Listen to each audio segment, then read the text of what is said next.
করে 7-8 দিন আগে রেগে গেছি, কারণ খ্রিস্টান 2টা যুবতী মেয়েকে ভারতের মাটিতে ওরা একেবারে উলঙ্গ করে হাঁটিয়েছে। যে ট্রাম্পের এটা মনে নেই, যাতে মাতাল হলো তাহলে ঠিক আছে, এজন্য অলরেডি ঘোষণা দিয়েছে না কয়দিন আগে, আমার মেয়েকে যারা উলঙ্গ করে রাস্তায় হাঁটিয়েছে, আমার বোনকে, আমার মাকে, সেই ভারতের 16 লাখ লোক আমার দেশে আছে আমেরিকা, এখান থেকে সব পাঠিয়ে দেব। দাদার এবার ধুতি সামলাতে জীবন বের হয়ে যাবে। এই জন্য উল্টাপাল্টা জায়গায় হাত দিয়েছেন, এতদিন মিথ্যা ছড়িয়েছেন আমাদের দেশে সাম্প্রদায়িক সম্প্রীতি নেই, এখানে সংখ্যালঘু নির্যাতন হয়, এটা ডাহা মিথ্যা কথা। বলেন ভয়েস অফ আমেরিকা, মাইক্রোসফট, এগুলো সব খ্রিস্টানরা চালায়, তাদের কথাগুলো শোনেন তো কি রিপোর্ট দিচ্ছে। আগস্টের 5 তারিখের পর থেকে এই 15.5 বছরের ভেতরে যারা অন্য ধর্মে আছে তারা সবচাইতে বেশি নিরাপদে আছে। আপনারা মিথ্যা ছড়িয়ে কি করবেন? এই তো আজ 4 দিন না 5 দিন আগে পঞ্চগড় এবং মাগুরা, এই 2 জেলা থেকে 2টা মহিলা গিয়েছিল ভারতে চিকিৎসা নেওয়ার জন্য। সাংবাদিক, ওই যে মলম সাংবাদিক, যেটা হকার, এই হকারের আর এক বন্ধু আছে, সে বলছে, বলেন আমার মেয়েকে বাংলাদেশে রেপ করেছে, আমাদের পূজা পার্বণ করতে দেয় না, আমরা আর টিকতে পারলাম না, এই জন্য আমরা চলে এসেছি। ও মেয়েটা পড়া উল্টিয়ে গেছে, কি বলিস, আমরা এসেছি আমার মেয়ের হাতের চিকিৎসা করাতে, আর কিসের পূজা পার্বণ করা? আগস্টের 5 তারিখের পর থেকে সবচাইতে বড় নিরাপদে আছি আমরা বাংলাদেশে। এই জন্য মিথ্যার কেউ এখন খেতে চাচ্ছে না, সব প্রমাণ হয়ে গেছে। সাম্প্রদায়িক সম্প্রীতির 1 নাম্বার দৃষ্টান্ত পৃথিবীর এই 257টা দেশের ভেতরে বাংলাদেশ। জোরে বলেন আল্লাহু আকবার। এই সম্প্রীতি কেউ নষ্ট করতে পারবে না। এদেশের সংখ্যালঘু বলে কিছু নেই, মাইনরিটি মেজরিটি কিচ্ছু নেই, আমরা সব এক। জন্ম যারা নিয়েছি এই দেশে তারা এদেশের গর্বিত নাগরিক, কথা বলে না কেন? সুতরাং এই উগ্রদেরকে থামান আপনারা, নয়তো সারা পৃথিবী থেকে বিচ্ছিন্ন হয়ে পড়বেন। যদি 7 সিস্টার ভেঙে যায়, যেহেতু বিশ্বে এখন 257টা 263টা রাষ্ট্র হয়ে যাবে, এই 263টা রাষ্ট্রের যেখানে আপনি বাস করেন সেখানে আপনাকে বিশ্ব নবীকে নেতা মানা লাগবে। এর নাম সাইয়্যিদুল আলামিন, আলম না। শুধুমাত্র এই পৃথিবীর এই 263টা রাষ্ট্র না, যত জগৎ আল্লাহ বানিয়েছে, কেউ যদি বলে আমি চাঁদের দেশে থাকি, সেখানেও আপনাকে নবীকে মানা লাগবে। কেউ যদি বলে আমি মঙ্গল গ্রহে থাকি, সেখানেও নবীকে মানা লাগবে। ইয়াতানাজ্জালুল আমরু বাইনাহুন্না, আল্লাহ পাক বলেন প্রতিটি আসমানে আমার বিধিবিধান নাজিল হচ্ছে, যেখানে যেই সৃষ্টি আছে তার জন্য এরকম বিধান আমি নাজিল করি। যেখানেই যাবেন আপনাকে নবী ছাড়া অন্য কাউকে আপনি মানতেই পারবেন না। 2 নম্বরে সাইয়্যিদুল বাশার, বাশার মানে মানুষ। কেউ যদি বলে আমি মানুষ, মানুষ পদবাচ্যে যারা বিবেচিত, মাস্ট বি তাকে নবীকে নেতা মানা লাগবে। শুধুমাত্র দুনিয়ার এই জগৎ না, মানুষ না, সাইয়্যিদুল কাউনাইন বলা হয়েছে 3 নাম্বার। শুধু দুনিয়া না, আখিরাতেও আপনার জন্য আমার জন্য বিশ্ব নবী হবেন একমাত্র নেতা। অন্যান্য যত নবী আছে সবাই অপারগতা স্বীকার করবে, মুহাম্মদুর রাসূলুল্লাহ পড়ে যাবেন সেজদায়। 50 বছর কেটে যাবে এক সেজদায়। আল্লাহ পাক বলেন হাবিব মাথা তোলেন, সেজদা থেকে মাথা তোলেন, আজকে আপনি যা বলবেন আপনার সব কথাগুলো আমি আজকে কবুল করে নেব। সুতরাং শুধু এ জগতে কাজে লাগছে তা না, মরণের পরও আমার নবীকে দরকার আছে না নেই? এখনো পর্যন্ত যারা রাজনীতি মনে করে কানে তোলা দিয়ে আছেন, কান একটু ছাড়ান, হাত সরান। শুধু দুনিয়া না, আখিরাতেও কাজে লাগবে। যার সিগনেচার ছাড়া, যার সার্টিফিকেট ছাড়া, যার সুপারিশ ছাড়া কেউ জান্নাতের গেটে যেতে, আরো জোরে বলেন। 4 নাম্বারে শুধু আমাদের মানুষের না, উভয় জগতে না, সাইয়্যিদুল মুরসালিন, যাদের রাসূল আল্লাহ পাঠিয়েছেন তাদের জন্যও তিনি সাইয়্যিদ। 5 নাম্বারে সাইয়্যিদুল আম্বিয়া, শুধু নবীদের না, শুধু রসুলদের না, সবার জন্য তিনি ছিলেন একমাত্র নেতা। হযরতে মুসা আলাইহিস সালাম এত বড় পাওয়ারফুল নবী, আল্লাহর সাথে কথা বলতেন। তিনি যদি এখন বাংলাদেশে আসে, আর কেউ যদি মুহাম্মদ রাসূলুল্লাহকে বাদ দিয়ে মুসা নবীর আদর্শ গ্রহণ করে নিছক সে জাহান্নামী। কথা বলেন না কেন? কি মনে করেন আপনি বলেন তো? মুসা নবীর মতো এত বড় পাওয়ারফুল নবী এখন যদি আসে, তাকে মেনে নিলে যদি আপনি জাহান্নামে যান, মুসা নবীর চাইতে আপনার বাবা, আপনার স্বামী, আপনার নেতা কি বড় নাকি? কাকে মানেন আপনি? এই মুহূর্ত থেকে এই যে উলিল আমরি মিনকুম যে ব্যাখ্যা বললাম, আতিউ শব্দটা আল্লাহ এই জন্যে দেননি কারণ আল্লাহ রাসূলকে মানতে গেলে প্রশ্ন নেই, প্রশ্ন করলে আপনার ঈমান থাকবে না। কিন্তু উলিল আমর যারা দুনিয়াতে যারা নেতৃত্ব দেবে আল্লাহ রাসূলের পরে সে যেই হোক, আগে দেখতে হবে লোকটা আল্লাহ রাসূলকে মানে কিনা। বুঝেছেন কিনা বলেন? এ পর্যন্ত বুঝেছেন? আপনারা বুঝলে শুধু হচ্ছে না, আমার এগুলো তো বুঝবে। যতদূর পর্যন্ত এই আওয়াজ যাচ্ছে, রেকর্ড হচ্ছে, তামাম দুনিয়া ছড়িয়ে যাচ্ছে, সবাইকে উদ্দেশ্য করে বলছে আপনার বিবেকটা কাজে লাগাবেন। আল্লাহ আমাদেরকে বিশ্ব নবী মুহাম্মদুর রাসূলুল্লাহ একমাত্র আদর্শ মেনে চলার তৌফিক দাও, বলেন আমিন। ইয়াউমাইযিল লা তানফাউশ শাফাআতু ইল্লা মান আযিনা লাহুর রাহমানু ওয়া রাদিয়া লাহু কওলা। সূরা তাহা 16 নম্বর পারা 18 নম্বর পৃষ্ঠা 10 নম্বর লাইনের 109 নম্বর আয়াতে আছে। আল্লাহ বলেন সেদিন সুপারিশ কাজে লাগবে না, যার কথা শুনতে আমি আল্লাহ রাজি না হব এবং যার প্র্যাকটিক্যাল লাইফের উপরে আমি আল্লাহ রাজি না থাকব। কুমিল্লাবাসী, নবীজির সুপারিশ যদি আমি আপনি পেতে চাই, আমার জীবনকে আগে পাল্টাতে হবে। জীবন পাল্টানোর যতগুলো নিয়ম নীতি আছে কোরআনে আমি 500 নিয়ম পেয়েছি, তার ভেতরে আজকে একটা বলছি। আমার আলোচনার বিষয় আজকে আমানাত। কি বললাম? বলেন বলেন। মানব জীবনের একটা গুরুত্বপূর্ণ পাঠ এটা। পুরা কোরআনে এরকম 500টা পাঠ আছে, এর ভেতরে আজকে আমি একটা বলছি, আমানাত। শব্দটা শুনতে যত সহজ মনে হচ্ছে, বিষয়টা অত সহজ না। এর ভেতরে আমার মনে হয় দুনিয়া আখিরাত সব আল্লাহ লুকিয়ে রেখেছেন। আমানত এমন একটা গুরুত্বপূর্ণ বিষয়, নবী মুহাম্মদ রাসূলুল্লাহ জানিয়েছেন কিয়ামতের আগে দৃশ্যটা দুনিয়ায় এমন হবে, মাইকিং করেও একজন আমানতদার মানুষ খুঁজে পাওয়া যাবে না। আমার মনে হয় সেই সময় এখন প্রায় চলে এসেছে। আপনি তাকান, এখন মাইকিং করে একটা আমানতদার মানুষ খুঁজে পাওয়া যায় না। অথচ একটা মানব জীবনের গুরুত্বপূর্ণ পাঠ, নবীজিকে মানুষ আমানতদার এই শব্দটা বলে আরবে ডাক দিত। আমানতদার বলতো না, আল আমিন, আস সাদিক, এমনি এমনি বলে নাই। সে জীবনে এত বেশি আমানতের দায়িত্ব পালন করেছেন, নিজের জামাই হযরতে আলীকে মরণের বিছানায় রেখে গেছে, তারপরও আমানতের দায়িত্ব ভুলে যাননি। যেদিন তার বাড়ির চারিদিকে 42 জন কাফের রাঙ্গা তরবারি নিয়ে দাঁড়িয়ে আছে,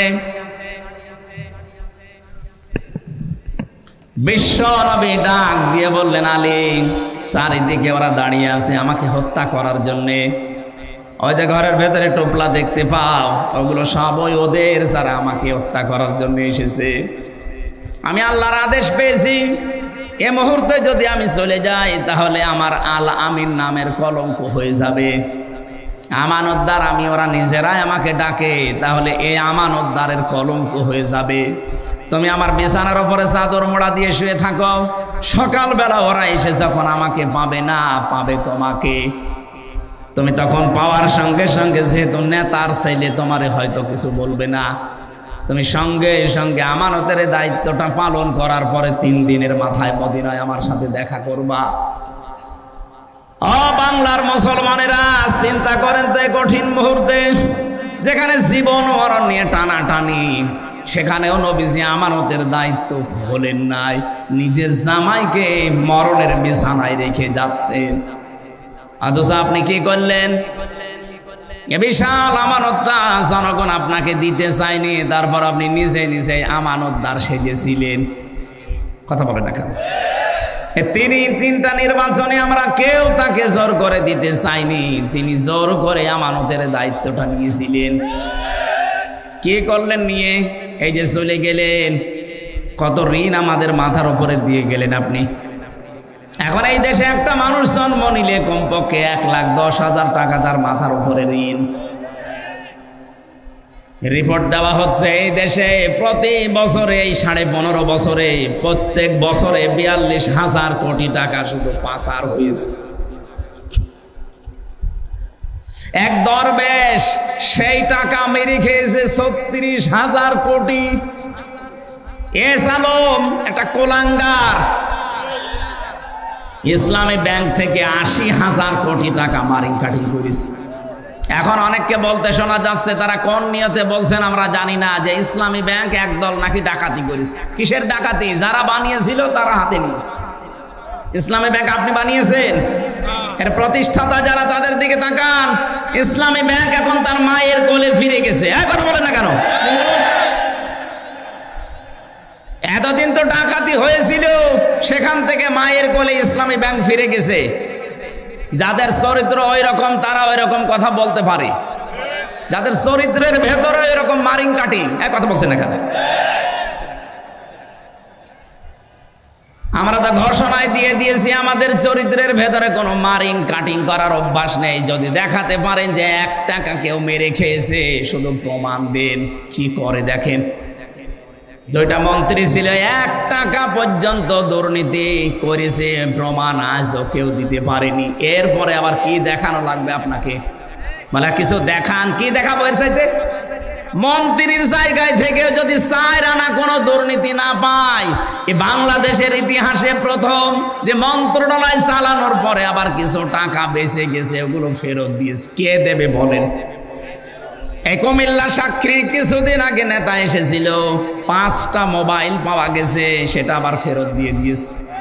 বাংলাদেশের ইতিহাসে দেখান তো এর চাইতে কি দেবে চরিত্রের মাধুর্যতা? আবার এই ঝঞ্ঝা বিক্ষুব্ধ পৃথিবীতে, যেখানে একেবারে চরিত্র ঠিক রাখাই কঠিন, সেখানে এই মানুষগুলোই মোবাইল ফেরত দিয়ে যায়। যেখানে 5,000 টাকার 20,000 টাকার মোবাইল ফেরত দিতে পারে, এরকম মানুষের কাছে কোটি টাকা দিল এরা ফেরত দেবে। আর আপনার কাছে গিয়ে তো মোবাইল ফেরত না, মোবাইলের খাপও ফেরত পাওয়া যায় না। আর আপনি শুধু ফতোয়া দেন, ইসলামী ব্যাংক ডাকাতি হয়ে গেল। ডাকাতি এতদিন হয়েছিল, এখন তার মায়ের কাছে ফিরে এসেছে। নিজে তো একটা ব্যাংক বানাতে পারেন না, একজন বানিয়েছে, সেটা শুধু কিভাবে মারিং কাটিং করে খাবেন সেই পদ্ধতি আছে। নিজে একটা কিছু তৈরি করে জাতিকে দেখান। একটা সুসও তৈরি করতে পারে না, সে ফতোয়া দেয়।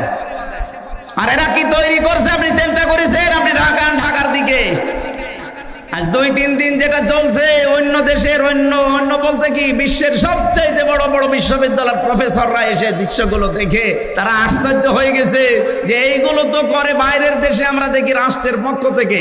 আর এই দেশে মাত্র একটা ছাত্র সংগঠন এত বড় কাজ করছে, এদের রাষ্ট্রের বাজেট দেওয়া দরকার।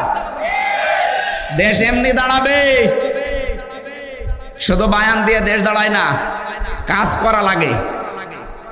চরিত্রের সর্বোচ্চ পর্যায়ে তারা পৌঁছাচ্ছে সবকিছু দিয়ে।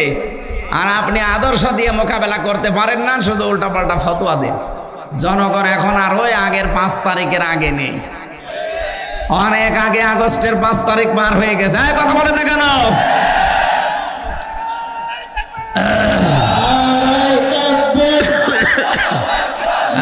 কথা বলতে দেন, কথা বলতে দেন। কুমিল্লাবাসী উনি 14টা সুটকেস নিয়ে চলে যাচ্ছে, আর নবীজি বলেন, আলী এগুলো নিয়ে গেলে আমার আলামিন নামের কলঙ্ক হয়ে যাবে। আপনি এতগুলো সুটকেস নিয়ে চলে গেলেন, আপনার মুসলমান নাম, আপনার হাজি নামের কলঙ্ক হইল না। সারা দুনিয়া থেকে এই যে এখন প্রকাশ হয়ে গেছে আমার দেশের মাধ্যমে, আপনি 14টা সুটকেস নিয়ে চলে গেছেন। পাইলটকে জিজ্ঞাসা করছে, বাক্সগুলো উঠেছে? বলছে হ্যাঁ ম্যাডাম, চলো। একটা মানুষকেও কিছু জিজ্ঞাসা করলেন না, কথাও বললেন না কারোর সাথে। আপনার এত দরকার সুটকেসের? যাওয়ার সময় যদি কাকু কেউ বলতো যে কাওয়া চলে গেলাম, কিছুই বলে নাই। আমারও বলিছেন, আমরা বলতে পারতো না যে 3 বছর জেল খাটালাম, কিছু মনে করো না, মাফ করে দিও, চলে গেলাম। কথা বলে না, তাও বলবো দোয়া চাবে, চাইনি। ওই সময় তো বাইরে ছিলাম। আপনার সুটকেস এত দরকার যে সুটকেসের খবর নিয়েছে, এগুলো উঠেছে বিমানে, হ্যাঁ চলো এবার যান, ওগুলো নিয়ে চলে যান। আপনার নামে কলঙ্ক হয়ে গেছে, আপনি হাসি না, আপনি পাঁচি। আপনাকে মুসলমান বলতো মানুষের ঘৃণা হয় এখন, কথা বলে না কেন? নবীজির কাজ ছিল মানুষের বোঝা বহন করে দেওয়া, মানুষের বোঝা হালকা করা, আর আপনি মানুষকে বোঝা দিয়ে গেলেন। এই 2780 জন মানুষ এখন হাসপাতালে কাতরাচ্ছে, কারো হাত নেই, পা নেই, চোখ নেই, অন্ডকোষ উড়ে গেছে। এগুলো তার পরিবারের জন্য, সমাজের জন্য, দেশের জন্য বোঝা না? এই বোঝাটা তো আপনি দিয়ে গেলেন। আপনি যদি চলে যাবেন তো কয়েকদিন আগে গেলে তো এই বোঝাগুলো এ দেশ এখন আর বহন করা লাগে না, কথা বলে না কেন? কোটি কোটি টাকা ঋণ দিয়ে গেলেন আমাদের দেশে, চলে যাবেন তো আগের থেকে চলে যেতে পারলেন না? এই মহাসাগরে আমাদেরকে ভাসিয়ে রেখে গেলেন। এই জন্য আপনাকে নবীর উম্মত বলাও মনে হয় ঠিক না, কারণ নবীর কাজ ছিল মানুষের বোঝা। ও তাহমিলুল কাল্লা, ও তাহমিলুল কাল্লা, তিনি বোঝা বহন করতেন, হালকা করে দিতেন, আর আপনি বোঝা আরো দিয়ে গেলেন। ইন্নাকা লা তাসিলুর রহিমা, হে নবী আপনি ভয় পাবেন না। কিসের ভয় আপনার? আপনি তো মানুষের সম্পর্ক ঠিক রাখেন। আর 15.5 বছরে কার সাথে আপনার সম্পর্ক আছে বলেন? কোন আলেমের সাথে আপনার সম্পর্ক নেই। যেগুলো আলেম নামে সম্পর্ক ছিল সবগুলো জালেম। এই ফরিদউদ্দিন মাসউদ একটা টাটকা নির্ভেজাল জালেম। ওইটা কোরআনের পাখির নামে ও ফাঁসির আদেশ চেয়েছে শাহবাগে গিয়ে, ওটারে আলেম বললে গোনা হবে। যেই দিন এরকম উল্টাপাল্টা কাজ করেছে, আর একজনকে দেখতাম বাইতুল মোকাররমের ইমাম, কওমি জননী নাম দিয়েছে জালেমাকে। ওই দিন 76 জন আলেম আমার সাথে জেলখানায়, কওমি মাদ্রাসা, মাওলানা মামুনুল হক সহ প্রত্যেকে বরদোয়া দিয়েছে যে করল কি এই লোকটা। হ্যাঁ, শাপলা চত্বরে হাজার হাজার মানুষকে যায় যে মহিলার ইঙ্গিতে দুনিয়া থেকে বিদায় করে দিল, আর আমরা এখনো পর্যন্ত যে মহিলার ইঙ্গিতে জেল খাটতেছি জেনার তহমত মাথায় নিয়ে। মামুনুল হকের মামলা কি ছিল? ব্যভিচারের মামলা। জেনার মামলা দিয়েছে আমার নামে, আর আমার জাতি ভাই হয়ে ওই জালেমাকে নাম দিচ্ছে কওমি জননী। ওই দিন একেবারে সারা দিন সারা রাত ধরে শুধু জেলখানে ওর নামে বরদোয়া হয়েছে। এইগুলোকে জালেম বলবেন না আলেম বলবেন কোন কারণে আপনি? এই আলেম নামে জালেমদের সাথে আপনার সম্পর্ক, কোনো আলেমের সাথে আপনার সম্পর্ক ছিল না। আরো আলেমদেরকে ধরে ধরে কাউকে গুম করেছেন, কাউকে খুন করেছেন, কাউকে আটক করে রেখেছেন বছরের পর বছর। নিজেই আমার রিমান্ডে বলতো যে অফিসারগুলো যে আপনার কোনো দোষ নেই, আমরা জানি, তে আমার দোষ নেই, আপনারা নিজেরাই বলছেন, এভাবে আমাকে এত কষ্ট দেন কেন? এভাবে টাঙিয়ে রাখেন আপনাকে, আমার মাজায় দড়ি বাঁধা, মনে হচ্ছে ছাগল বেঁধে রেখেছে। আপনি হাসতেছে, আমি আর যাই হয় আমার নামের আগে একটা আলেম লিখা নেই। এক কথা বলেন না কেন? কিয়ামতে আল্লাহ আলেমদেরও যখন বিচার করবেন, হাদিস চারিদিকে ঘিরে নেবেন কুদরতের কাপড় দিয়ে, যেন অপমান বেশি না হয়। আর আপনি অপমান আরো যেন বেশি হয় সেই কাজ করেছেন। কালো কাপড় দিয়ে চোখ বাঁধা, হাত পেছনে বাঁধা, সামনে বাঁধলে তো হয়, পেছনে বাঁধে যেন হাত কেটে যায়। আবার ডান্ডা বেড়ি লাগানো পায়ের সাথে। আমার এমনি শরীর চলে না, 3টা বছরে তো কোনো চিকিৎসা দেননি। এই অবস্থায় যদি হাত বাঁধা, পা বাঁধা, চোখ বাঁধা, আবার মাথায় দড়ি দেওয়া, কি শুরু করেছেন? আবার মাথার উপরে টুপি দিয়ে দিত, হেলমেট, বুকে একটা কিছু দিত যেন কেউ গুলি না মারে। এই যে ভণ্ডামিগুলো শুরু করেছিলেন আলেমদের সাথে, সম্পর্ক আপনার কার সাথে ছিল? দেশের মানুষ আন্দাজে আপনাকে নাম দিত মানুষ কন্যা। যারা সামনাসামনি এরকম প্রশংসা করতো, কই তারা আজকে? আর সবগুলো আপনার বিরুদ্ধে বলছে যে পলক। কথা বলেন না কেন? ইন্টারনেট বন্ধ করে দিয়েছিল আপনার ইশারায়, পলক এখন সব বলে দিচ্ছে। তাও তো এখনো পলককে ডিম দেয়নি, ডিম দিলে সব বলে দেবে। সম্পর্ক যারা ঠিক রাখে মানুষের সাথে, বিশেষ করে আত্মীয়তার সম্পর্ক, রক্তের সম্পর্ক, তাদের কোনো ভয় নেই। আর যারা এই সম্পর্কগুলো আরো নষ্ট করে, তাদের ভেতরে আল্লাহ ভয় ঢুকিয়ে দেয়। এমন ভয় দিয়েছে দুপুরের খাবার খাবে সময় পায়নি, খালি বলেছিল 5 মিনিট, তারপরও সময় দেয়নি। বলে না শেষ সময়ও নেই, ভয়তে আগেই পালিয়ে গেলেন। পৃথিবীতে যারা পালিয়ে যায় তারা আবার ফিরে আসে, এরকম ইতিহাস আমি পড়িনি। 805 বছর আগে পালিয়েছিল লক্ষণ সেন, আজও ফিরে আসেনি। এসেছে চলে গেছে, হারিয়ে গেছে। কিছুদিন আগে আশরাফ ঘানি পালিয়েছিল, ফিরে এসেছে? কথা বলেন না কেন? মালদ্বীপের রাজা পালিয়েছিল, শ্রীলঙ্কার রাজা ফিরে এসেছে? না, ফিরে আসার ক্ষমতা এখন আর নেই। এই যে আসাদ, বাশার আল আসাদ চলে গেছে, আসতেছে আর, আপনিও গেছেন আর আসবেন না।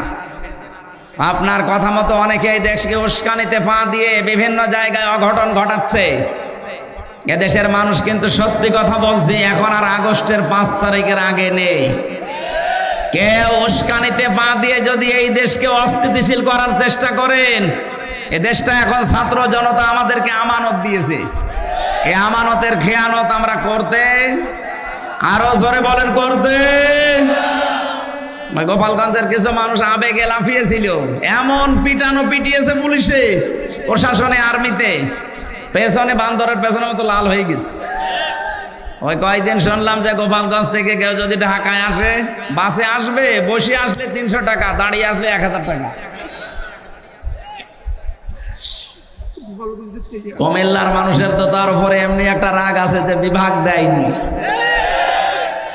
এ বিভাগের মানুষ অন্তত বিভাগ হবে সামনে, যেহেতু এই জেলার মানুষ আবেগে যেন কারো চক্রান্তে পা দিয়ে, উস্কানিতে পা দিয়ে দেশের 12টা বাজানোর চেষ্টা করবেন না। যারা করেছে তারাও থামবে আশা করছি। এদেশে আমরা এখন সব এক, শুধু ওই 14 দল বাদ দিয়ে বাকি আমরা যারা আছি সবাই মাজলুম। এখন যদি কোনো ঝামেলা তৈরি করেন না, জাতি কিন্তু আপনাকে ক্ষমা করবে না। এই জন্য আমানতের দায়িত্ব নবী নিজে জীবন দিয়ে পালন করছিলেন, আর আপনি আমানতের দায়িত্ব পেয়ে সবগুলো নিয়ে খেয়ানত করে চলে গেলেন।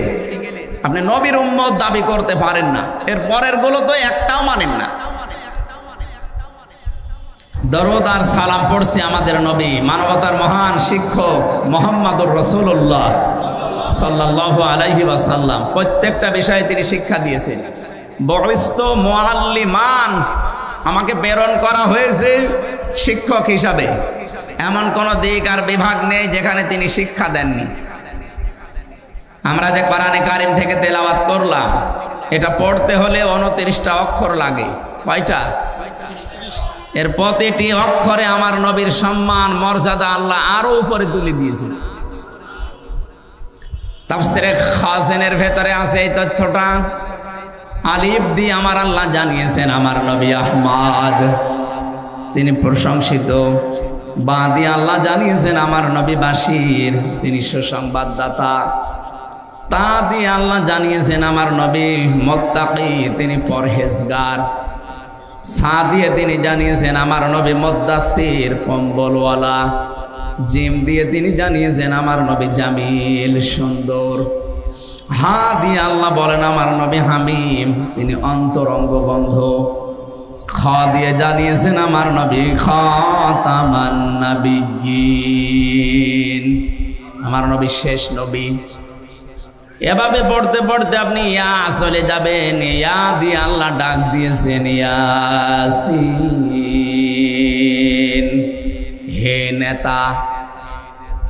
এটা পাবেন তাফসিরে কাবিরে, আল্লামা ফখরুদ্দিন রাজি রাহমাতুল্লাহ আলাইহি লিখেছেন। আল্লাহ পাক বলেন ইয়া হরফে নেদা। ইয়া মানে হে, সিন মানে সাজ্জেদ। সিন শব্দের 5টা অর্থ আমি ওখানে পেয়েছি। সিন মানে সাজ্জেদুল আলামিন, সিন মানে সাজ্জেদুল বাশার, সিন মানে সাজ্জেদুল কাউনাইন, সিন মানে সাজ্জেদুল আম্বিয়া, সিন মানে সাজ্জেদুল মুরসালিন। প্রতিটি শব্দের ভেতরে তিনি ব্যাখ্যা দিয়েছেন। আল্লাহ ডাক দিয়েছেন ইয়াসিন, হে নেতা। আল্লাহর ঘোষণা দেওয়া নেতা এই দুনিয়ায় একজনই আছে। এটা যদি অনেকে দুনিয়ার বিষয় মনে করি এড়িয়ে যেতে চায় না, এটা দুনিয়ার বিষয় না। এ সম্পর্ক সব আখিরাতের সাথে। দুনিয়াতে যার নেতা ঠিক নেই, ওই মানুষটা জাহান্নামে যাবে। সূরা হুদ 12 নম্বর পারা 12 নম্বর পৃষ্ঠার 1 নম্বর লাইনের 98 নম্বর আয়াত। এটা তাফসিরে ফি জিলালিল কোরআনে আছে। ইয়াকদুমু কওমাহু ইয়াওমাল কিয়ামাতি ফাওরাদাহুমুন নার ওয়া বিইসাল বিরদুল মাওরুদ। বলেন আল্লাহু আকবার। আমি যতগুলো তাফসীরে আয়াতের সাথে মিলিয়েছি এর বাংলা কথা এই, যে দলের নেতা জাহান্নামে যাবে ওই দলের কর্মীরা ওর সাথে জাহান্নামে যাবে। যদিও আয়াতে রুকুটা আল্লাহ ফেরাউন সম্পর্কে দিয়েছেন, ফেরাউন জাহান্নামে যাবে, ওর অনুসারী যারা ওর পেছনে ছিল সবাইকে আল্লাহ জাহান্নামে পাঠাবে। কিয়ামত পর্যন্ত সেই নেতা জাহান্নামে যাবে, ওর নেতৃত্বে যারা চলবে তারাও জাহান্নামী। এবার আপনি নিজেকে প্রশ্ন করে বলেন তো, এটা দুনিয়ার বিষয় হয় কি করে? ইয়াউমা নাদউ কুল্লা উনাসিম বিইমামিহিম, সূরা বানী ইসরাইলের ৭১ নম্বর আয়াত প্রথম অংশে আছে। আল্লাহ বলেন কিয়ামতে মানুষকে আমি ডাক দেব তার নেতার সাথে। কেন দুনিয়ার বিষয় মনে করে নিজের কপালে আগুন লাগাচ্ছেন? এটা আখিরাতের বিষয়। এইটা আজ আমাদের দেশে ঠিক নেই, এই জন্যই তো চাঁদাবাজি এখনো বন্ধ হচ্ছে না। কি চাঁদাবাজি বন্ধ হয়ে গেছে? আপনি এমন নেতার পেছনে ঘোরেন যে নেতাও চাঁদাবাজ, কর্মীও চাঁদাবাজ। আমি এমন নেতার পেছনে ঘুরি যে নেতা ঘোষণায় দিয়েছে ইসলাম যদি দেশে আসে সর্বপ্রথম বন্ধ করা হবে চাঁদাবাজি। আপনি কিসের নেতা মানেন?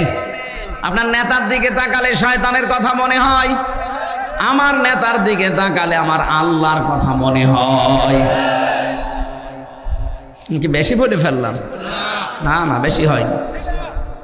এটা দুনিয়ার বিষয় মনে করে এড়িয়ে যাওয়ার কোনো সুযোগ নেই। কিয়ামতে বিচার ব্যবস্থা আল্লাহ বানিয়েই ডাকবে আপনার নেতার সাথে। আগে নেতা, এরপরে কর্মী। আপনার বিবেকে কি বলে? যেদিন আপনার নেতা সামনে থাকবে তার যে চেহারা সুরাত, তার যে চরিত্র আপনি না জানলেও আল্লাহ জানে না। কথা বলেন না কেন? ওরে দেখেই তো আল্লাহর রাগ হয়ে যাবে। আপনার পর্যন্ত আর যাওয়া লাগবে না। তো সামনে যেটা আছে এটাই তো ২ নাম্বার, তুই মনে হয় ৩ নাম্বার। আপনার পর্যন্ত আর বিচারও করা লাগবে না, নেতাকে দেখে সাথে সাথে দিয়ে দেবে।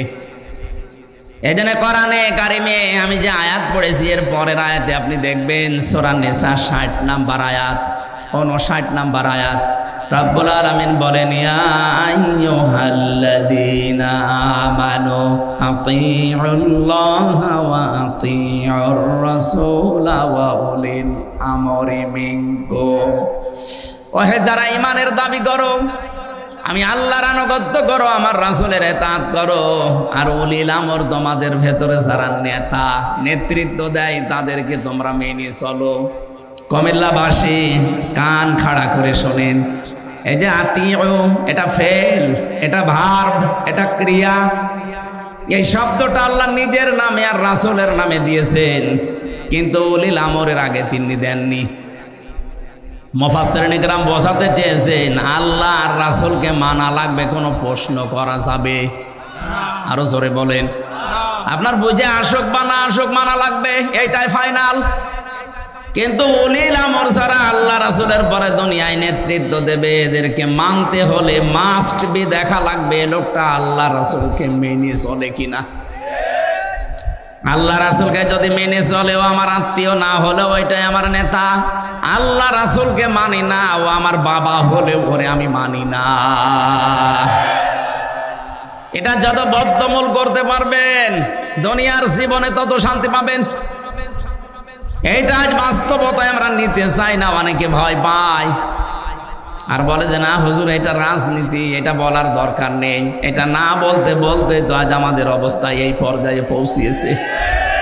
আমাদের বউগুলো এখন রাজমিস্ত্রি আর আমরা যোগাইলে কথা বলছে না।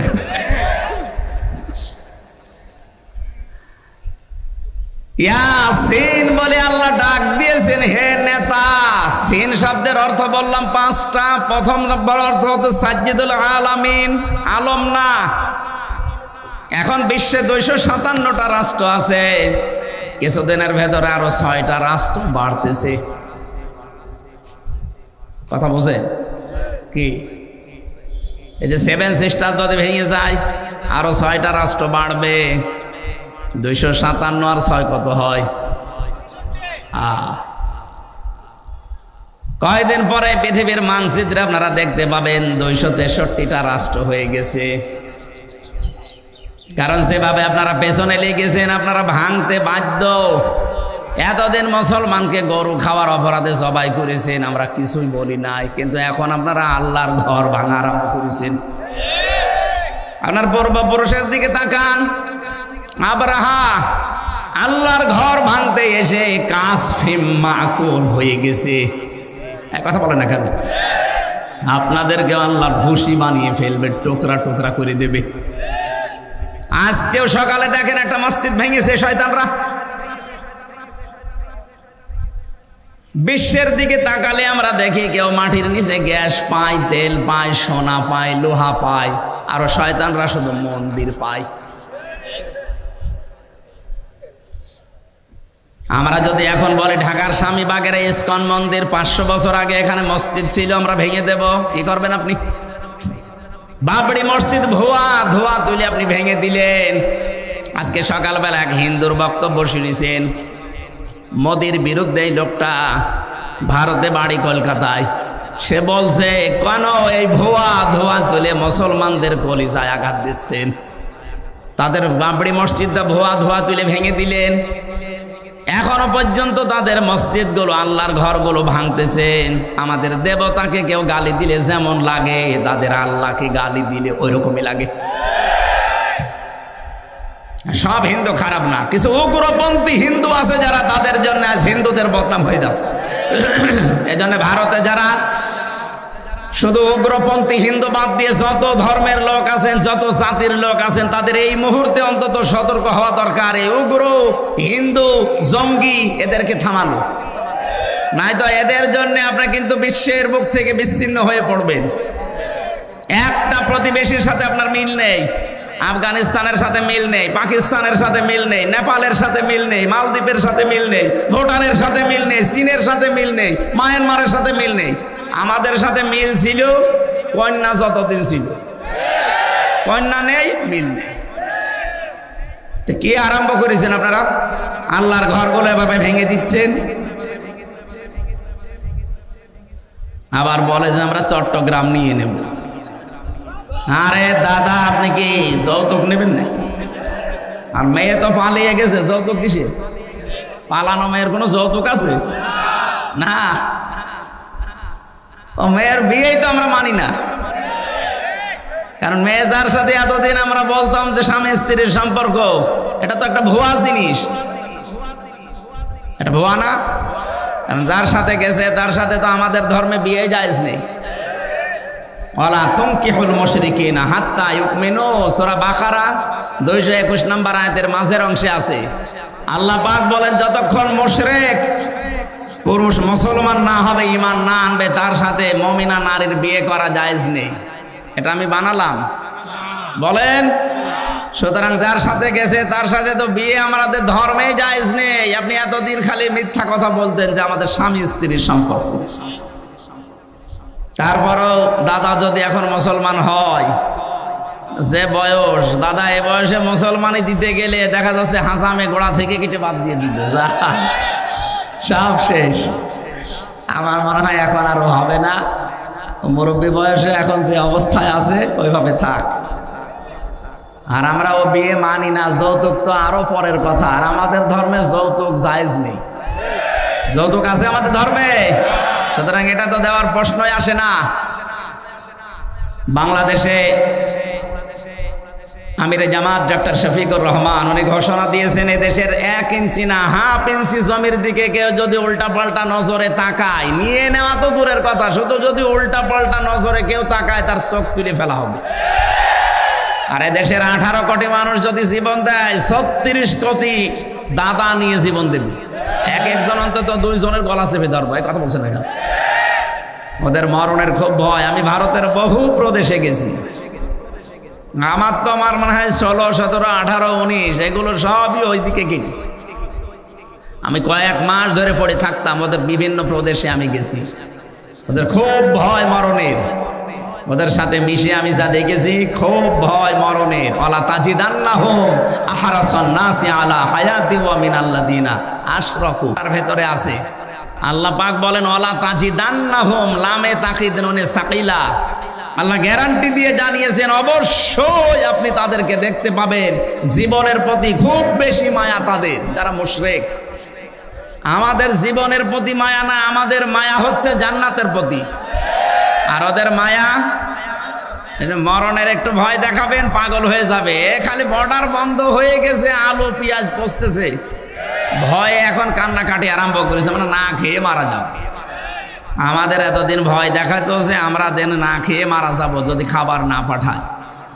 আরে ভাই, আমাদের ঈমান যাই আছে, এই ঈমানের উপরে ভিত্তি করে আমরা বলতে পারি আমাদের মুসলিম জাতির বছরে 1 মাস না খেয়ে থাকা ফরজ। আর আমাদেরকে আপনারা খাবারের ভয় দেখান, এখন নিজেরা পেছে পড়েছি মরেন। আমরা আহ্বান জানাচ্ছি, যেহেতু প্রতিবেশী এই হিসাবে উগ্রপন্থী হিন্দুদেরকে সারা ভারতবর্ষ মিলে থামাবেন। যে যে ধর্মে অনুসরণ করেন করেন, কিন্তু এই উগ্রদের, এই জঙ্গিদেরকে থামান। তাম দুনিয়ার নিকৃষ্ট জাতিতে আপনাদের কিন্তু পরিণত করে দিচ্ছে। ডোনাল্ড ট্রাম্প পর্যন্ত 7-8 দিন আগে রেগে গেছে, কারণ খ্রিস্টান 2টা যুবতী মেয়েকে ভারতের মাটিতে ওরা একেবারে উলঙ্গ করে হাঁটিয়েছে। যে ট্রাম্পের এটা মনে নেই, ও যাতে মাতাল হলো তাহলে ঠিক আছে। এজন্য অলরেডি ঘোষণা দিয়েছে না কয়দিন আগে, যে জানুয়ারির 20 তারিখে আমার শপথ নেওয়ার পরে আমার মেয়েকে যারা উলঙ্গ করে রাস্তায় হাঁটিয়েছে, আমার বোনকে, আমার মাকে, সেই ভারতের 16 লাখ লোক আমার দেশে আছে আমেরিকা, এখান থেকে সব পাঠিয়ে দেব। দাদার এবার ধুতি সামলাতে জীবন বের হয়ে যাবে।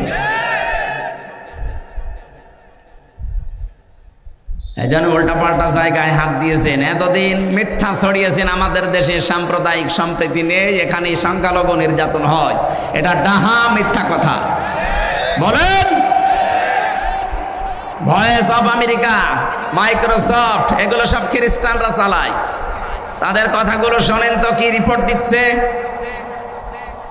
আগস্টের 5 তারিখের পর থেকে আজ 4 মাস হয়ে গেল।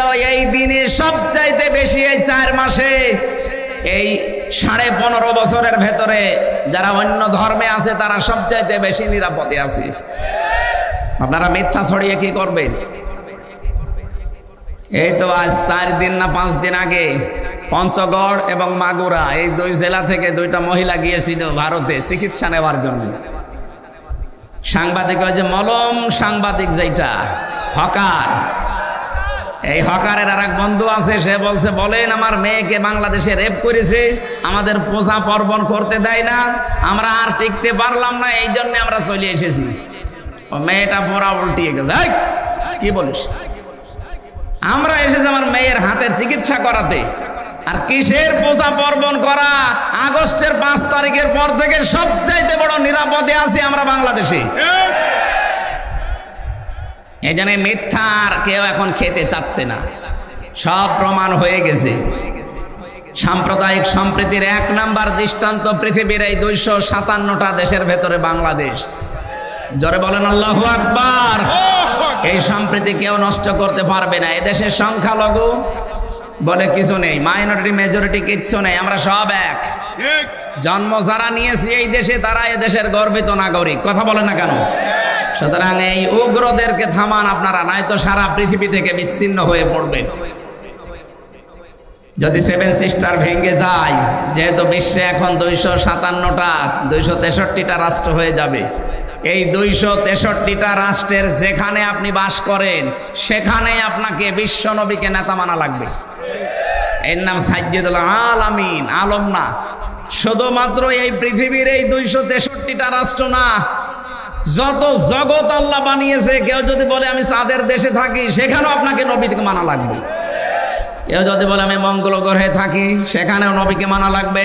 ইয়াতানাজ্জালুল আমরু বাইনাহুন্না, আল্লাহ পাক বলেন প্রতিটি আসমানে আমার বিধিবিধান নাজিল হচ্ছে, যেখানে যেই সৃষ্টি আছে তার জন্য এরকম বিধান আমি নাজিল করি।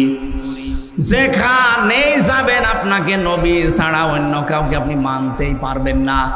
2 নম্বরে সাইয়্যিদুল বাশার, বাশার মানে মানুষ। কেউ যদি বলে আমি মানুষ, মানুষ পদবাচ্যে যারা বিবেচিত, মাস্ট বি তাকে নবীকে নেতা মানা লাগবে। শুধুমাত্র দুনিয়ার এই জগৎ না, মানুষ না, সাজ্জেদুল কাউনাইন বলা হয়েছে 3 নাম্বার। শুধু দুনিয়া না, আখিরাতেও আপনার জন্য আমার জন্য বিশ্ব নবী হবেন একমাত্র নেতা। অন্যান্য যত নবী আছে সবাই অপারগতা স্বীকার করবে, মুহাম্মদুর রাসূলুল্লাহ পড়ে যাবেন সেজদায়। 50 বছর কেটে যাবে এক সেজদায়। আল্লাহ পাক বলেন, হাবিব মাথা তোলেন, সেজদা থেকে মাথা তোলেন। আজকে আপনি যা বলবেন, আপনার সব কথাগুলো আমি আজকে কবুল করে নেব। সুতরাং শুধু এ জগতে কাজে লাগছে তা না, মরণের পরও আমার নবীকে দরকার আছে না নেই? এখনো পর্যন্ত যারা রাজনীতি মনে করে কানে তোলা দিয়ে আছেন, কান একটু ছাড়ান, হাত সরান।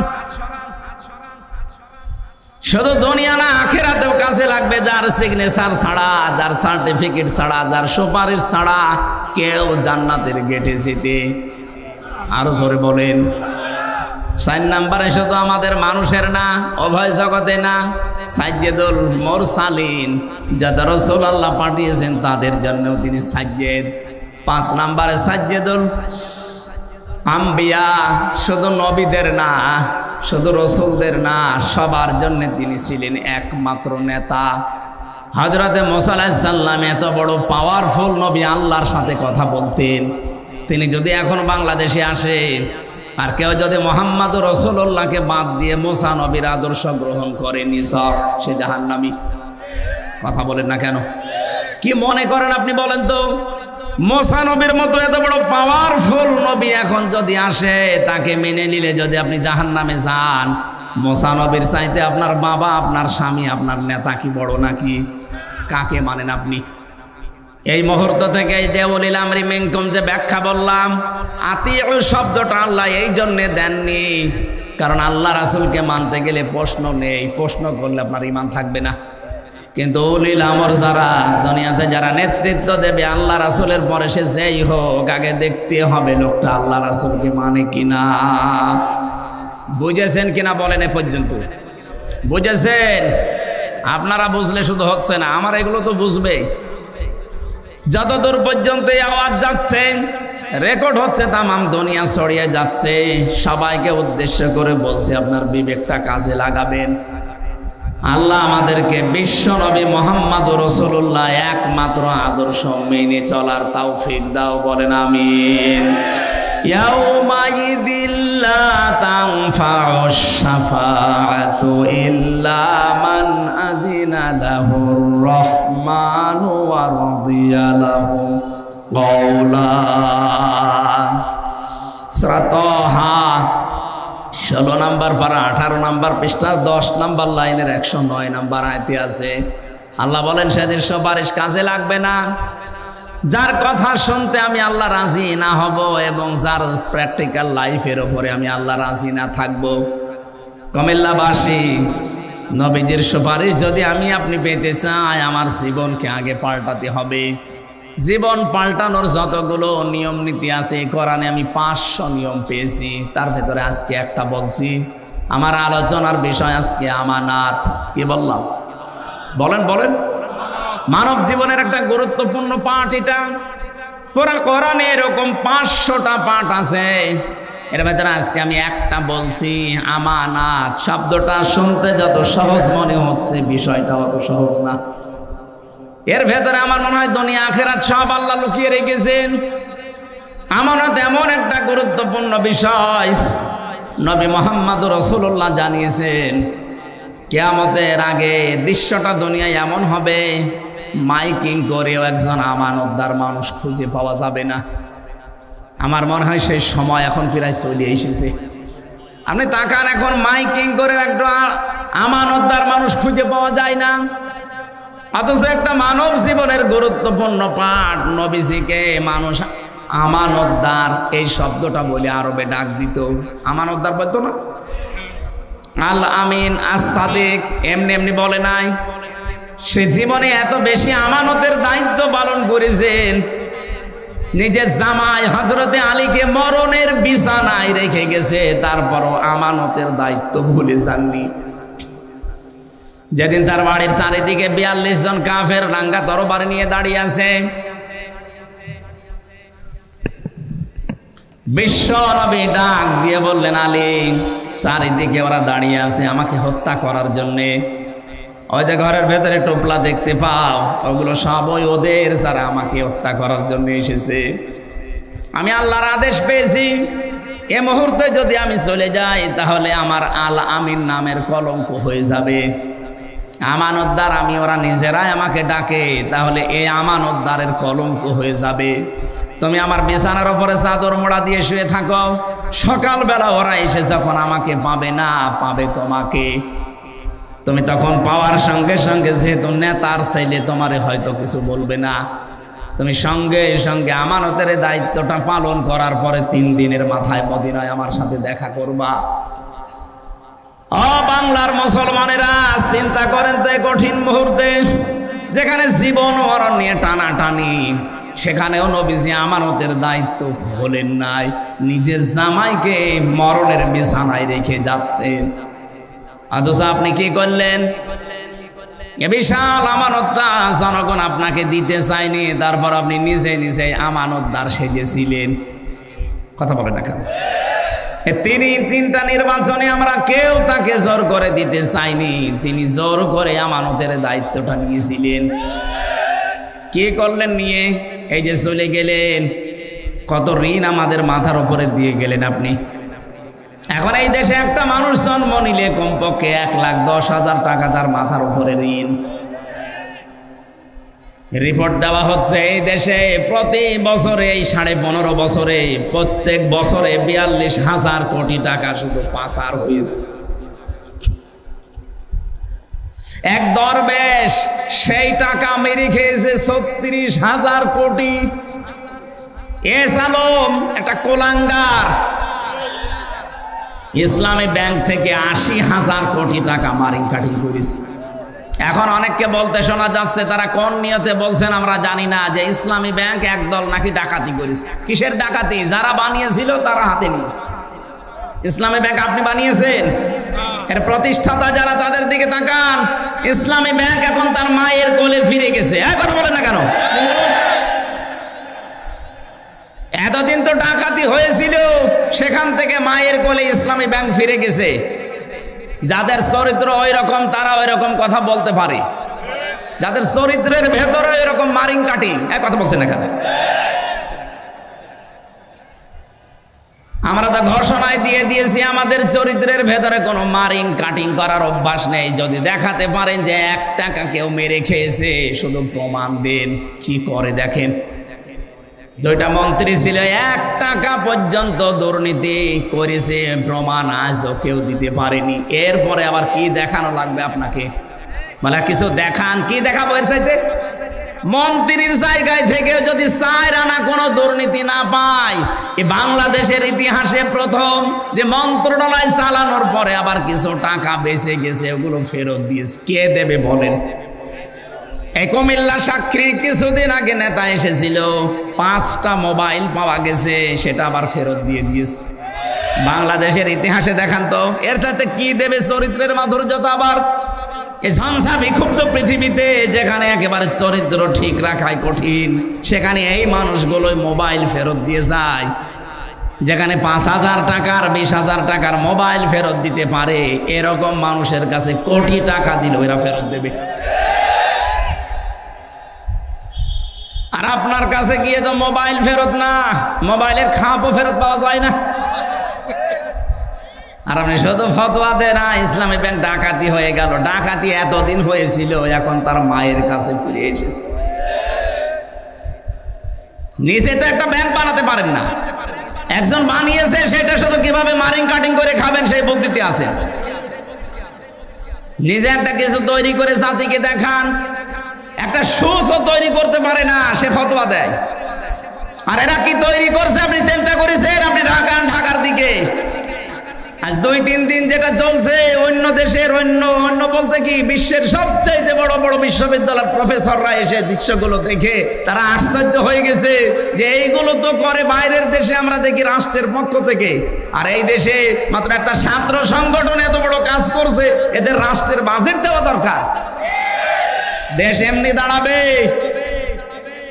শুধু বায়ান দিয়ে দেশ দাঁড়ায় না, কাজ করা লাগে। চরিত্রের সর্বোচ্চ পর্যায়ে তারা পৌঁছাচ্ছে সবকিছু দিয়ে, আর আপনি আদর্শ দিয়ে মোকাবেলা করতে পারেন না, শুধু উল্টাপাল্টা ফতোয়া দেন। জনগণ এখন আর ওই আগের 5 তারিখের আগে নেই, অনেক আগে আগস্টের 5 তারিখ পার হয়ে গেছে। কথা বলেন না কেন?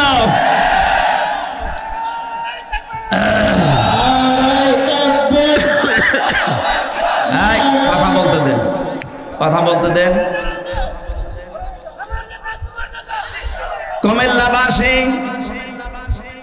উনি 14টা সুটকেস নিয়ে চলে যাচ্ছে, আর নবীজি বলেন আলী এগুলো নিয়ে গেলে আমার আলামিন নামের কলঙ্ক হয়ে যাবে। আপনি এতগুলো সুটকেস নিয়ে চলে গেলেন, আপনার মুসলমান নাম আপনার হাজি নামের কলঙ্ক হইল না? সারা দুনিয়া থেকে এই যে এখন প্রকাশ হয়ে গেছে আমার দেশের মাধ্যমে, আপনি 14টা সুটকেস নিয়ে চলে গেছেন। পাইলটকে জিজ্ঞাসা করছে বাক্সগুলো উঠেছে, বলছে হ্যাঁ ম্যাডাম চলো। একটা মানুষকেও কিছু জিজ্ঞাসা করলেন না, কথাও বললেন না কারোর সাথে। আপনার এত দরকার সুটকেসের? যাওয়ার সময় যদি কাওয়া কাকু কেউ বলতো যে কাওয়া চলে গেলাম, কিছুই বলে নাই। আমারও বলিছেন, আমরা বলতে পারতো না যে 3 বছর জেল খাটালাম, কিছু মনে করো না, মাফ করে দিও, চলে গেলাম? এই কথা বলে না, তাও বলি তো দোয়া চাবে চাইনি, ওই সময় তো বাইরে ছিলাম। আপনার সুটকেস এত দরকার যে সুটকেসের খবর নিয়েছে, এগুলো উঠেছে বিমানে, হ্যাঁ চলো এবার যান, ওগুলো নিয়ে চলে যান। আপনার নামের কলঙ্ক হয়ে গেছে, আপনি হাসি না, আপনি পাঁচি। আপনাকে মুসলমান বলতো মানুষের ঘৃণা হয় এখন। কথা বলে না কেন? নবীজির কাজ ছিল মানুষের বোঝা বহন করে দেওয়া, মানুষের বোঝা হালকা করা, আর আপনি মানুষকে বোঝা দিয়ে গেলেন। এই 2780 জন মানুষ এখন হাসপাতালে কাতরাচ্ছে, কারো হাত নেই, পা নেই, চোখ নেই, অন্ডকোষ উড়ে গেছে। এগুলো তার পরিবারের জন্য, সমাজের জন্য, দেশের জন্য বোঝা না? এই বোঝাটা তো আপনি দিয়ে গেলেন। আপনি যদি চলে যাবেন তো কয়েকদিন আগে গেলে তো এই বোঝাগুলো এ দেশ এখন আর বহন করা লাগে না। কথা বলে না কেন?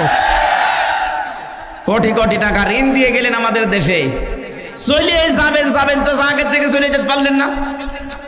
এই মহাসাগরে আমাদেরকে ভাসিয়ে রেখে গেলেন। এই জন্য আপনাকে নবীর উম্মত বলাও মনে হয় ঠিক না, কারণ নবীর কাজ ছিল মানুষের বোঝা ও তাহমিলুল কাল্লা, তাহমিলুল কাল্লা, তিনি বোঝা বহন করতেন, হালকা করে দিতেন, আর আপনি বোঝা আরো দিয়ে গেলেন। ইন্নাকা লা তাসিলুর রহিমা, হে নবী আপনি ভয় পাবেন না। কিসের ভয় আপনার? আপনি তো মানুষের সম্পর্ক ঠিক রাখেন। আর 15.5 বছরে কার সাথে আপনার সম্পর্ক আছে বলেন? কোন আলেমের সাথে আপনার সম্পর্ক নেই। যেগুলো আলেম নামে সম্পর্ক ছিল সবগুলো জালেম।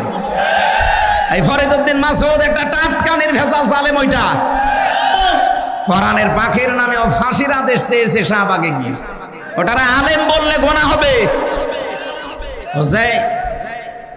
যেই দিন এরকম উল্টাপাল্টা কাজ করেছে, আর একজনকে দেখতাম বাইতুল মোকাররমের ইমাম, কওমি জননী নাম দিয়েছে জালেমাকে। ওই দিন 76 জন আলেম আমার সাথে জেলখানায়, কওমি মাদ্রাসার মাওলানা মামুনুল হক সহ প্রত্যেকে বরদোয়া দিয়েছে যে করলো কি এই লোকটা। হ্যাঁ, শাপলা চত্বরে হাজার হাজার মানুষকে যায় যে মহিলার ইঙ্গিতে দুনিয়া থেকে বিদায় করে দিল, আর আমরা এখনো পর্যন্ত যে মহিলার ইঙ্গিতে জেল খাটতেছি জেনার তহমত মাথায় নিয়ে। মামুনুল হকের মামলা কি ছিল? ব্যভিচারের মামলা।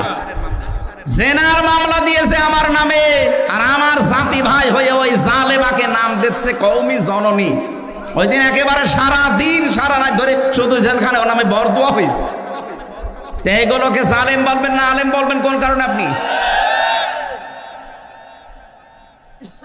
এই আলেম নামে জালেমদের সাথে আপনার সম্পর্ক, কোন আলেমের সাথে আপনার সম্পর্ক ছিল না।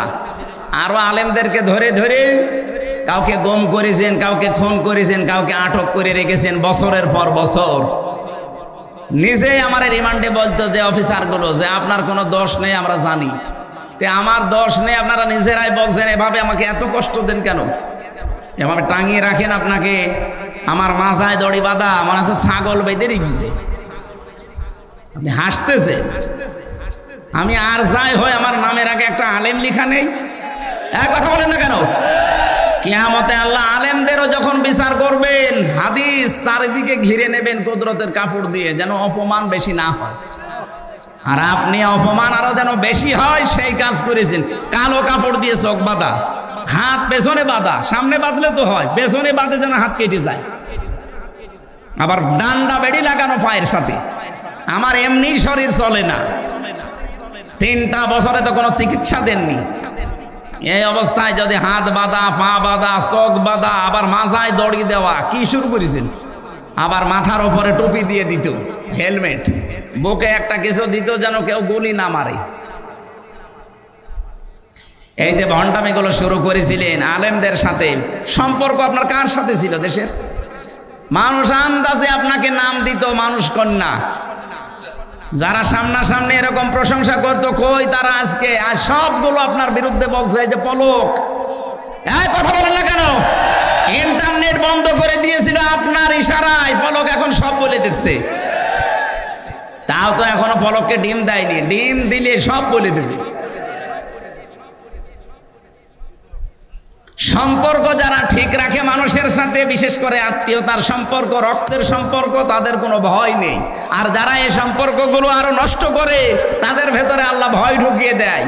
এমন ভয় দিয়েছে দুপুরের খাবার খাবে সময় পাইনি। খালি বলেছিল 5 মিনিট, তারপরও সময় দেয়নি। বলে না সে সময়ও নেই, ভয়তে আগেই পালিয়ে গেলেন। পৃথিবীতে যারা পালিয়ে যায় তারা আবার ফিরে আসে, এরকম ইতিহাস আমি পড়িনি। 805 বছর আগে পালিয়েছিল লক্ষণ সেন, আজও ফিরে আসেনি। এসেছে, চলে গেছে, হারিয়ে গেছে। কিছুদিন আগে আশরাফ ঘানি পালিয়েছিল, ফিরে এসেছে? কথা বলেন না কেন? মালদ্বীপের রাজা পালিয়েছিল, শ্রীলঙ্কার রাজা, ফিরে এসেছে? না, ফিরে আসার ক্ষমতা এখন আর নেই। এই যে আসাদ, বাশার আল আসাদ চলে গেছে, আসতেছে আর, আপনিও গেছেন আর আসবেন না। আপনার কথা মতো অনেকেই দেশকে উস্কানিতে পা দিয়ে বিভিন্ন জায়গায় অঘটন ঘটাচ্ছে। এদেশের মানুষ কিন্তু সত্যি কথা বলছি, এখন আর আগস্টের 5 তারিখের আগে নেই। কেউ উস্কানিতে পা দিয়ে যদি এই দেশকে অস্থিতিশীল করার চেষ্টা করেন, এ দেশটা এখন ছাত্র জনতা আমাদেরকে আমানত দিয়েছে। এই আমানতের খেয়ানত আমরা করতে, আরো জোরে বলেন করতে। গোপালগঞ্জের কিছু মানুষ আবেগে লাফিয়েছিল, এমন পিটানো পিটিয়েছে পুলিশে, প্রশাসনে, আর্মিতে, পেছনে বান্দরের পেছনে মতো লাল হয়ে গেছে। ওই কয়েকদিন শুনলাম যে গোপালগঞ্জ থেকে কেউ যদি ঢাকায় আসে, বাসে আসবে, বসে আসলে 300 টাকা, দাঁড়িয়ে আসলে 1000 টাকা। কুমিল্লার মানুষের তো তার উপরে এমনি একটা রাগ আছে যে বিভাগ দেয়নি। এ বিভাগের মানুষ অন্তত বিভাগ হবে সামনে, যেহেতু এই জেলার মানুষ আবেগে যেন কারো চক্রান্তে পা দিয়ে, উস্কানিতে পা দিয়ে দেশের 12টা বাজানোর চেষ্টা করবেন না। যারা করেছে তারাও থামবে আশা করছি।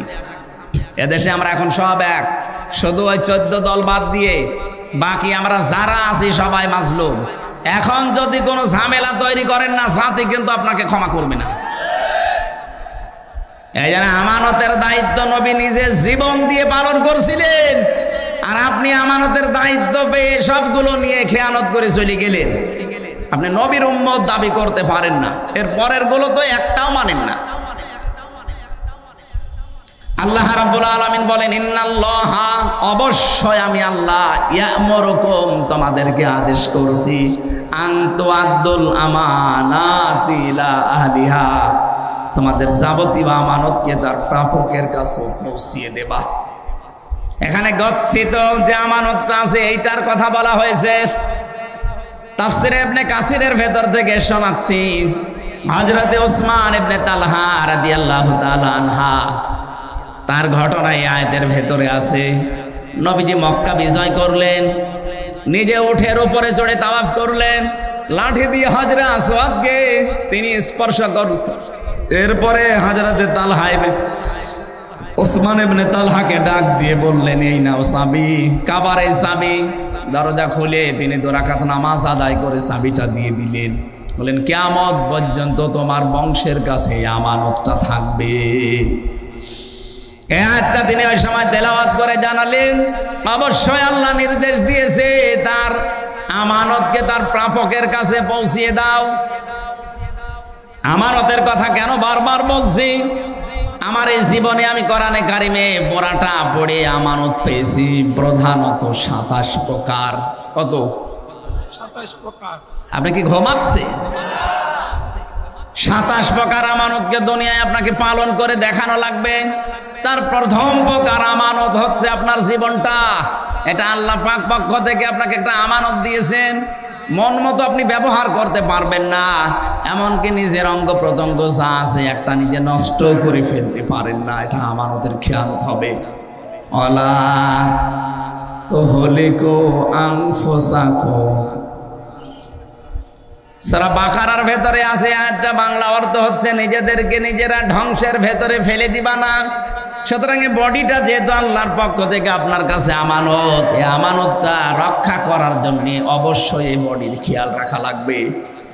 যারা এই বডিকে নষ্ট করে ফেলেন বিড়ি সিগারেট, এরপরে এই যে গাঁজা খেয়ে মদ খেয়ে নেশা ভান করে, আপনি কিন্তু ধরা খেয়ে যাবেন। এখন থেকে সতর্ক হয়ে যাবেন, আমার এই বডিটা আল্লাহর আমানত, আমি এই বডিটা নষ্ট হয় এমন কোন কাজ বলেন বলেন। চোখ আপনার কাছে আমানত, এমন দিকে তাকাবেন না যেখানে তাকালে আমানতের খেয়ানত হয়। আজ অনেক মানুষ আমার মোবাইলে মেসেজ পাঠায়, হুজুর 2 বছর বিয়ে হয়েছে, নিজের বউ আর ভালো লাগে না, অন্যের বউ দেখলে খুব ভালো লাগে। এটা একটা রোগ। এটা কি? এটা ভালো লাগার পেছনে কারণ আছে। আমি 2টা ঔষধ বলছি, এখন থেকে শুরু করে মরণ পর্যন্ত মাত্র 15 দিন একটু মেনে চলেন, দেখবেন 15 দিন পরে অন্যের বউ দেখলে আপনার মেজাজ খারাপ হয়ে যাবে, নিজের বউ দেখলে আপনার আকর্ষণ বাড়বে। কোরআনে কারীম সূরা নূর 18 নম্বর পারা 12 নম্বর পৃষ্ঠার 7 নম্বর লাইনে 30 নম্বর আয়াতে আছে ঔষধ, কুল্লিল মুমিনিনা ইয়াগুদ্দু মিন আবসারিহিম ওয়া ইয়াহফাযু ফুরুজাহুম যালিকা আযকা লাহুম ইন্নাল্লাহা খাবীরুম বিমা ইয়াসনাউন। রব্বুল আলামিন বলেন, নবী আপনি মুমিন পুরুষদেরকে বলেন তারা যেন চক্ষুকে নিম্নগামী করে রাখে পরনারী দেখলে। 14 জন নারী বাদ দিয়ে দুনিয়ায় যে মহিলায় আপনার সামনে পড়ুক না কেন, মাস্ট বি আপনাকে চোখ নিচের দিকে করা লাগবে। আপনি একটু 15 দিন মেনে চলেন, মাত্র 15 দিন। 14 জন মহিলা বাদ দিয়ে যত মহিলা দুনিয়ায় আছে দেখলে আপনি চোখ নিচের দিকে করবেন। 2 নম্বরে লজ্জা স্থানের হেফাজত করবেন।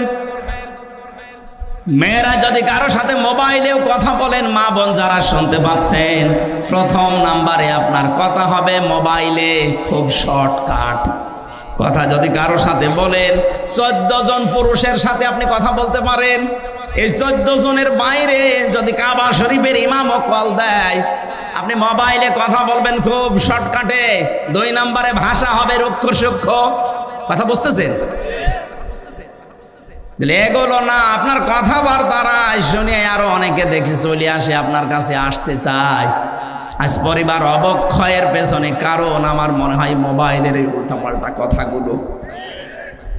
প্রতিদিন দেখবেন অনশন করছে মেয়েরা, 2-3 বাচ্চার মা এসে চলে এসেছে আফসারি সাহেবের বাড়ি, কি অনশন, বিয়ে করা লাগবে। কেন? এই মোবাইলের ব্যবহারটা সঠিক হওয়া লাগবে। 15 দিন মাত্র একটু চেষ্টা করেন, 15 দিন পরে একটা অনির্বচন সুখ আপনার মনের ভেতরে আল্লাহ দান করবে। শব্দটা কি বললাম? একটা অনির্বচন সুখ আপনি পাবেন। পাখির বাচ্চারা দেখবেন, মুরগির বাচ্চা যখন এর ডানার নিচে আশ্রয় নেয়, ওর পালক পর এত মোলায়েম, এত সফট, এত কোমল, একটার সাথে যখন আরেকটা লেগে যায়, ওর নিচে যখন সিল কাকের থেকে বাঁচার জন্য আশ্রয় নেয়, এই বাচ্চারা যখন দেখে যে মায়ের পালক একটার সাথে আর একটা লেগে গেছে, কমল এমন সুন্দর একটা নিচের জায়গা হয়ে যায়, ওখানে এই কম পালকের সাথে আর একটা পালক লাগলে একটা ঘর্ষণ লাগে, ঘর্ষণ।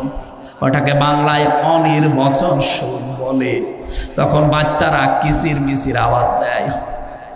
তাফসিরে আমি পড়েছি, কোন মানুষ যদি সত্যি 15 দিন পর্যন্ত আল্লাহর এই 2টা ঔষধ পালন করতে পারেন, তখন দেখবেন জায়েজ জিনিসের প্রতি আপনার আকর্ষণ বেড়ে যাবে, অন্যায় কোনো অবৈধ জিনিস দেখলে আপনার রাগ হবে। আমরা এটা চাই না? কথা বলেন। যাদের মোবাইলে এমন কোন কারো নাম্বার লেখা আছে যে নাম্বারে কথা বলা আপনার জন্য জায়েজ না, এরকম মোবাইলে যদি কারোর সাথে কথা বলে থাকেন, সেটিং করে থাকেন, এক্ষুনি ওই নাম্বার ডিলিট করে দিন। এখনই ডিলিট করে দেন। এটা একটা আমানত আপনার জন্যে। এই আমানত রক্ষা করেন। 15 দিন আমি সময় দিলাম, আল্লাহর কসম আমি নিজে পরীক্ষা করে বলছি 15 দিনের ভেতরে মাস্ট বি আপনাকে আল্লাহ একটা পরিবর্তন এনে দেবে।